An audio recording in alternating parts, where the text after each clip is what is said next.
हम पूनम कर्ण सब गोटे के गोर लागै छी। सब मिथिलावासी के हमर प्रणाम और बहुत बहुत सबके धन्यवाद। हमर चैनल के सब्सक्राइब करू अहाँ सब और ई महेशवाणी सुनू। एकर रचना हम अपने केने छी। गौरी के सुंदर दुल्हवा हे बसहा चढ़िएला। गौरी के सुंदर दुल्हवा हे बसहा चढ़िएला। बसहा चढ़िएला बसहा चढ़िएला बसहा चढ़िएला। गौरी के सुंदर दुल्हवा हे बसहा चढ़िएला। गौरी के सुंदर दुल्हवा हे बसहा चढ़िएला।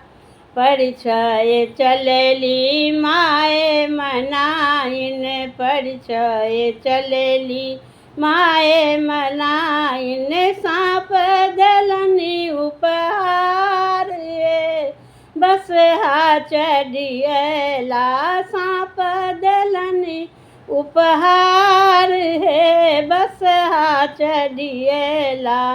गौरी के सुंदर दुल्हवा हे बसहा चढ़िएला। गौरी के सुंदर दुल्हवा हे बसहा चढ़िएला। से देखी मैना खसली मुरझाई से देखी मैना खसली मुरझाई। सखी सब गेलन पराई हे बसहा चढ़िएला। सखी सब गेलन पराई हे बसहा चढ़िएला। गौरी के सुंदर दुल्हवा हे बसहा चढ़िएला। एक बेर आहे शिव भेष बदलियो एक बेर आहे शिव भेष बदलियो। कहथिन नारद बुझाई हे बसहा चढ़िएला। कहथिन नारद बुझाई हे बसहा चढ़िएला। गौरी के सुंदर दुल्हवा हे बसहा चढ़िएला।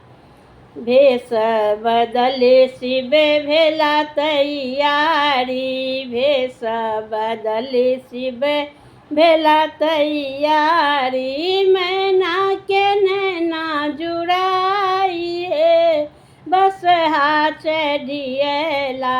मैना के नैना जुड़ाई हे बसहा चढ़िएला। गौरी के सुंदर दुल्हवा हे बसहा चढ़िएला। बसहा चढ़िएला बसहा चढ़िएला बसहा चढ़िएला। गौरी के सुंदर दुल्हवा हे बसहा चढ़िएला। गौरी के सुंदर दुल्हवा हे बसहा चढ़िएला। धन्यवाद।